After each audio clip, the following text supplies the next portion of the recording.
Nessa aula, nós iremos falar um pouquinho a respeito da responsabilidade civil objetiva. Então, nós vimos na aula passada sobre a aplicação, da responsabilização civil aí pelos danos causados ao meio ambiente, e eu falei um pouquinho com vocês que essa responsabilidade ela é objetiva, Então eu gostaria de explicar um pouquinho essa questão aí da responsabilidade objetiva, o que seria, essa questão objetiva. Na responsabilidade civil no direito, no direito civil, existem duas teorias de responsabilidade civil. Uma é a subjetiva e outra é a objetiva. A subjetiva, ela tem na culpa o seu principal fundamento, Então, só existe responsabilidade se dela resultar um prejuízo, Sendo necessário aí provar quem provocou a lesão, quem causou o dano. Então, na responsabilidade subjetiva, é necessária a comprovação de quem provocou o dano, ok? Então, a gente chama de responsabilidade subjetiva, Então, aqui, na responsabilidade subjetiva, precisa se determinar, a responsabilidade do autor. Então, analisa-se a culpa deste agente, o dano e também o nexo causal. Analisa-se a culpa, o dano e o nexo causal, ok? Então, para se comprovar, e para se dar essa responsabilidade civil subjetiva, necessita aí a comprovação da culpa, ok? Se tiver pluralidade, então, de agentes causadores desse dano, todos respondem de forma solidária, ok? Então, essa seria a subjetiva. E a objetiva, diferente aí dessa, ela não exige a comprovação de culpa, ok? Então, diferente da subjetiva, não se exige a comprovação da culpa. E essa responsabilidade objetiva, ela pode ser dividida em pura e impura, ok? No caso aqui para nós, em relação à questão ambiental, nós vamos falar em responsabilidade objetiva pura. Então, a responsabilidade civil objetiva pura. O que seria, então, essa responsabilidade civil objetiva pura, Então, não necessita de comprovação da culpa, tá lá a questão objetiva.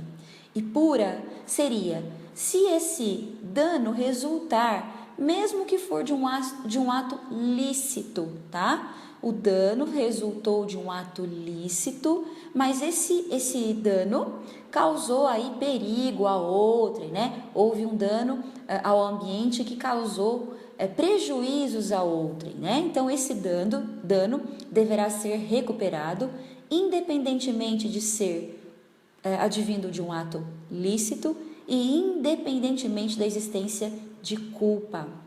Então, o que deverá ser comprovado aí para que esse dano seja, então, recuperado e pessoas indenizadas?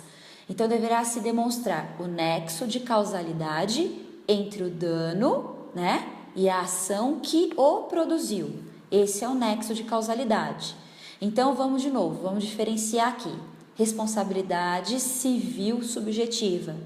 Precisa se comprovar a culpa para que haja a indenização aí pelo dano, que foi causado. Responsabilidade civil objetiva pura no nosso caso aqui.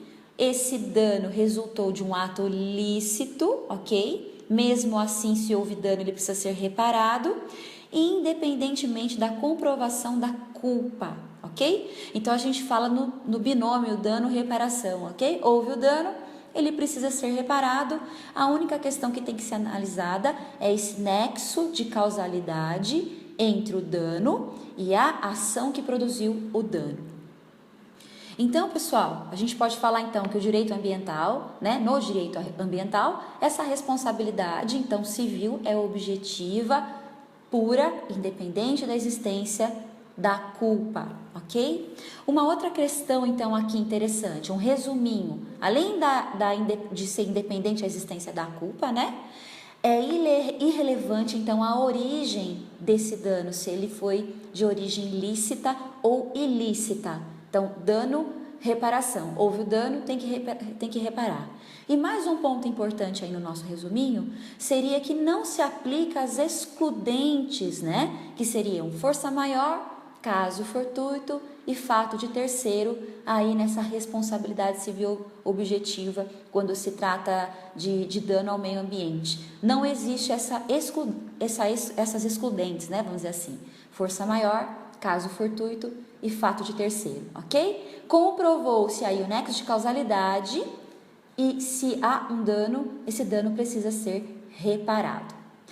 Tá ok, pessoal? Então, essa é a nossa aula de hoje, bem curtinha, para explicar um pouquinho para vocês sobre a responsabilidade civil objetiva por danos causados ao meio ambiente. Um abraço para vocês e até a próxima.